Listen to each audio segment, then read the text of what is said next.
Campaign 2020 is sponsored by Wisconsin Hospital Association, Quick Trip, Wisconsin Counties Association, Wisconsin Realtors Association, and Wisconsin Operating Engineers Local 139.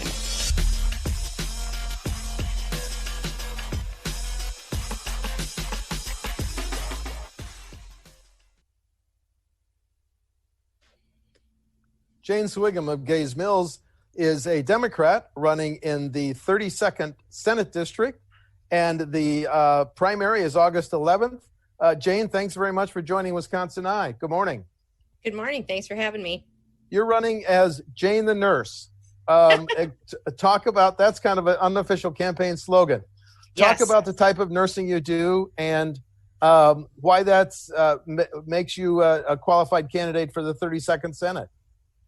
Well, I have been a nurse for 20 years, and the majority of my time nursing was spent in emergency departments and critical care.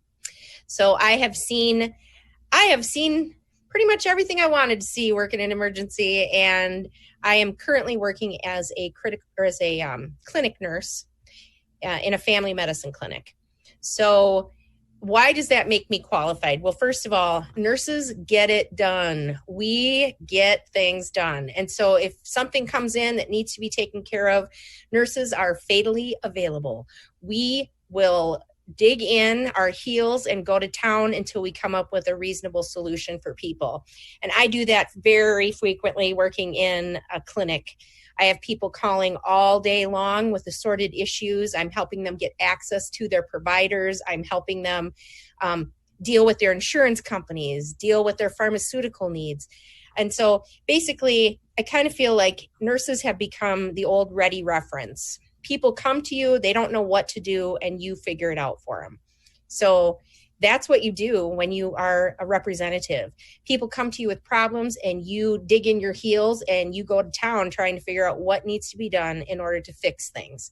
So I think the idea that you have to be a professional politician in order to do this is old school. I think that there are people from a variety of backgrounds who have excellent backgrounds that can help in a variety of ways, and that it does not have to be through politics only.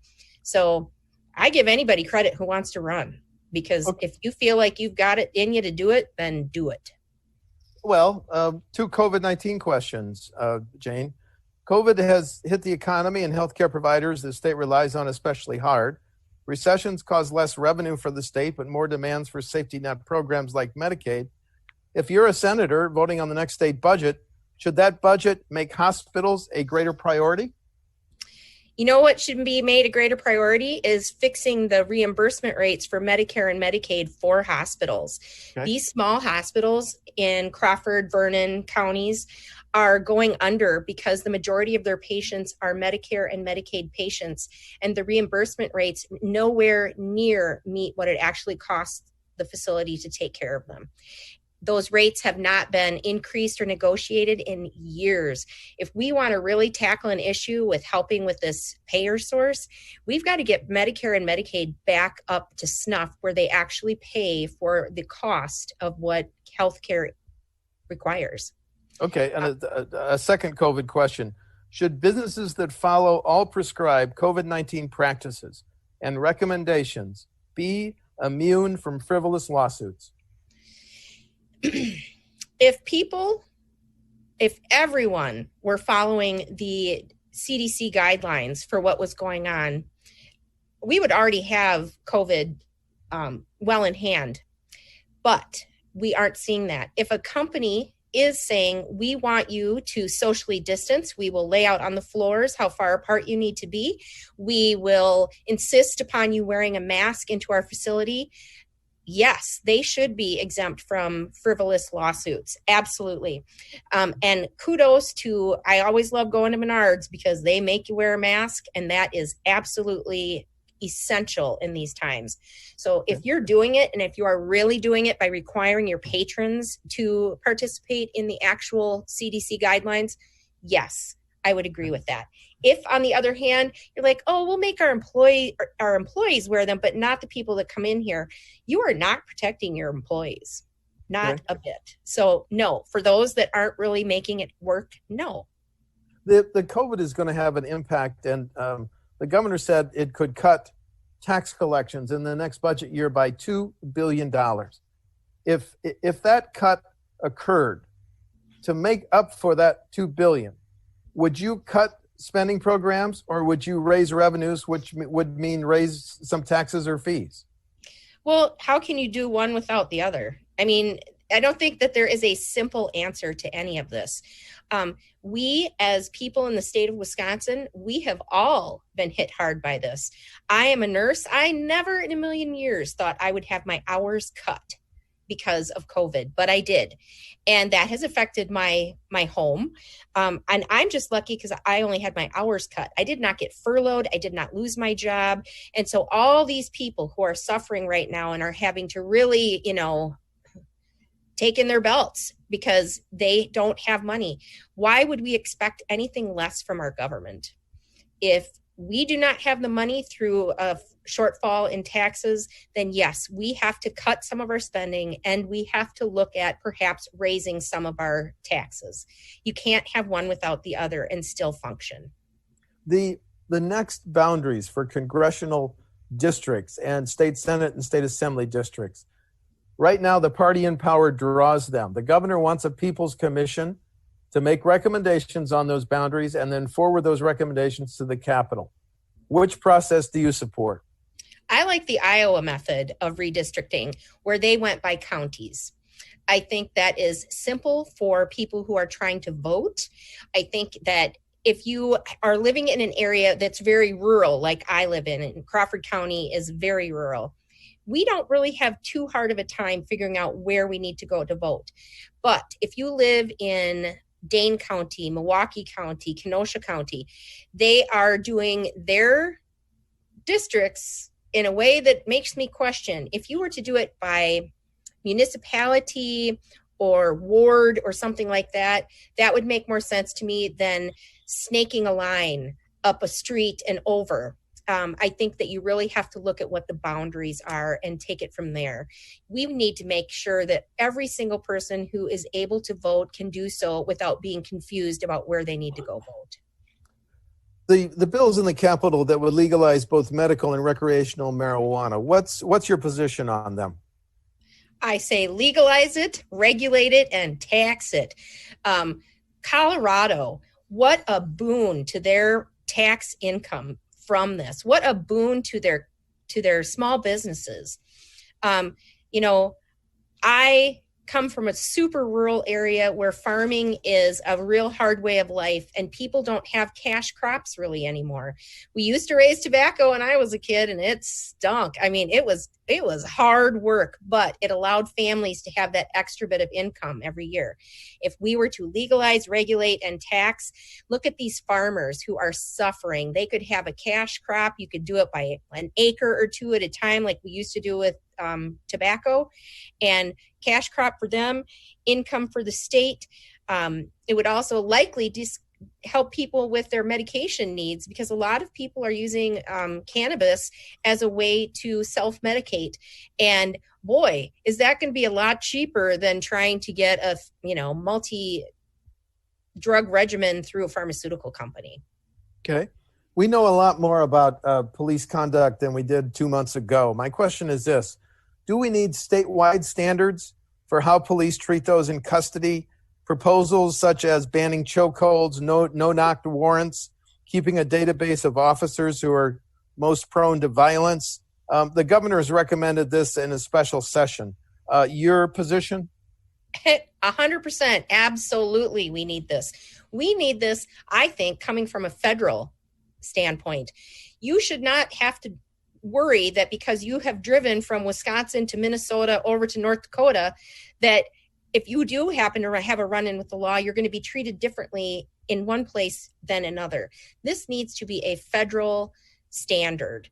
And I know that is not popular, but we are a federal country. We are a multitude of states, and all states seem to have a lot of regulations that they do themselves.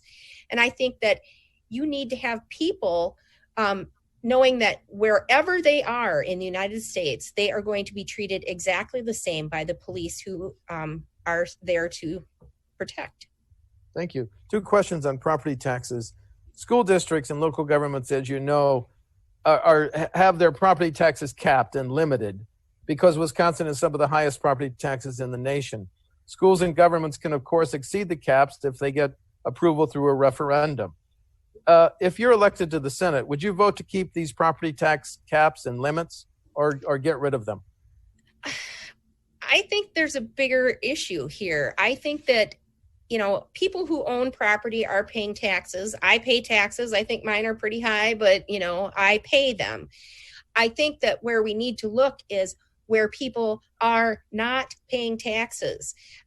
When you have Amazon not paying any sort of income taxes, basically, because of all the loopholes, we need to fix those loopholes. And if we can fix that where everyone is paying taxes and they are no longer able to say, oh, well, I did this, so now I don't have to pay a tax on that, I think that's a bigger issue. Okay. Follow up on property taxes. Counties and local governments rely on the property tax to fund more than 40% of the services they provide. That 40% is 7th highest in the nation, 10 percentage points higher than any Midwestern state. One reason, of course, for the reliance on the property tax is the lack of alternative revenue options. Is it time to look for some of those revenue options? For example, broadening the sales tax to now exempt products and services to reduce property taxes? I think that we always have to be thinking outside the box. I think what happens in politics as usual is we get stuck in these paradigms and we are not taking any kind of new initiatives for getting a bigger tax base, for changing the tax base, for making it more equal for people. So I would be willing to sit down and talk about a variety of different options that could be used to help people get more tax base for these counties, for everything. And all I keep thinking is Colorado. Look at Colorado, what they have been able to do with their tax base based upon legalizing marijuana. It's been incredible for them. We need to look at that. And then maybe we could have a trickle down theory where we take that money and can help distribute it to various county issues. Wisconsin has debated for years how to pay for its highways. We haven't raised our gas tax 30.9 cents a gallon in more than 10 years. Is it time to stabilize highway funding by raising the fuel tax, Jayne? I would say yes. We have got to start thinking about this. I mean, all of these different things we've talked about today, Medicare, Medicaid, minimum wage, the tax base, things have to change.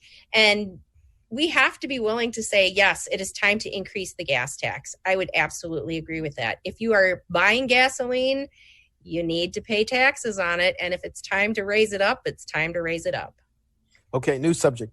A study found that in 2015, out-of-state contractors got $72 million in public works projects awarded by local governments. And that went from $72 million to $146 million in 2018. My question, should bidding standards and requirements give preferences to Wisconsin companies when local governments authorize these major public works projects? Absolutely. If you are doing a public works project for the state of Wisconsin, then you should really be trying to keep the money in Wisconsin.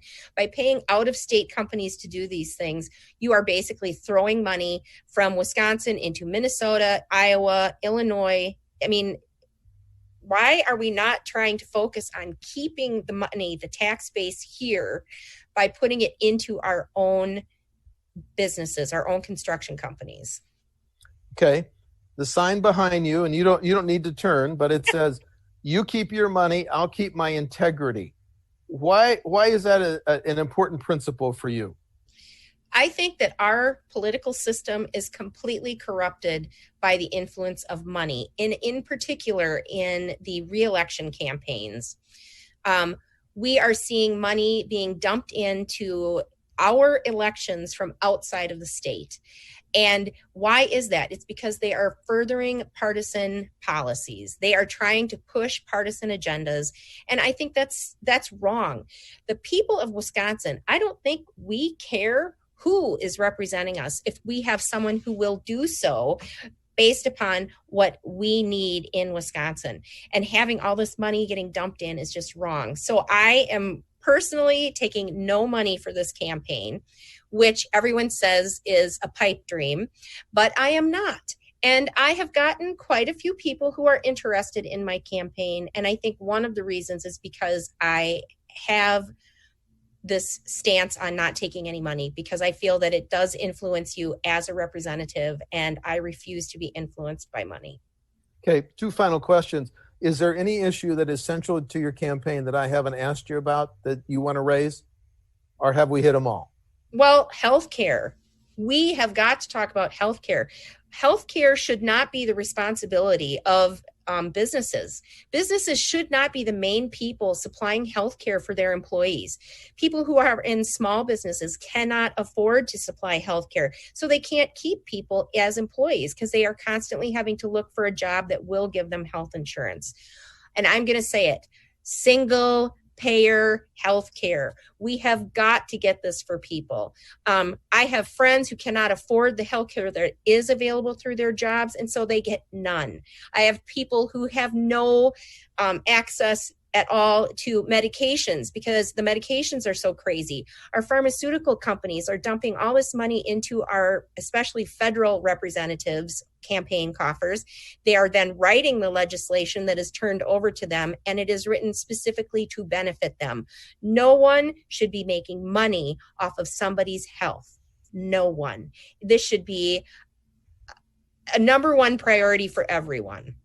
Final question. Do you want to highlight differences between you and your opponent or opponents in the August 11 primary? Elect women. I am the only woman running for this position. We are 50% of the population, and we have got 27% representation in the legislature of the state of Wisconsin. It is time to change, folks. We need this. If we are not able to get 50% or even close representation in our governments, we are never going to have truly equal rights. That's Jayne my main Swiggum. difference. And the other one is money and term limits. So, Jayne, thanks very much. Jayne Swiggum of Gays Mills, is a Democratic candidate in the 32nd Senate District. The primary is August 11th. Jayne, thanks so much for talking to WisconsinEye. thank you. Have a great day. I appreciate it. Thank you. Campaign 2020 is sponsored by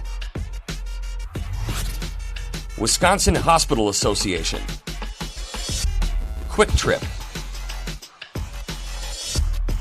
Wisconsin Counties Association, Wisconsin Realtors Association, and Wisconsin Operating Engineers Local 139.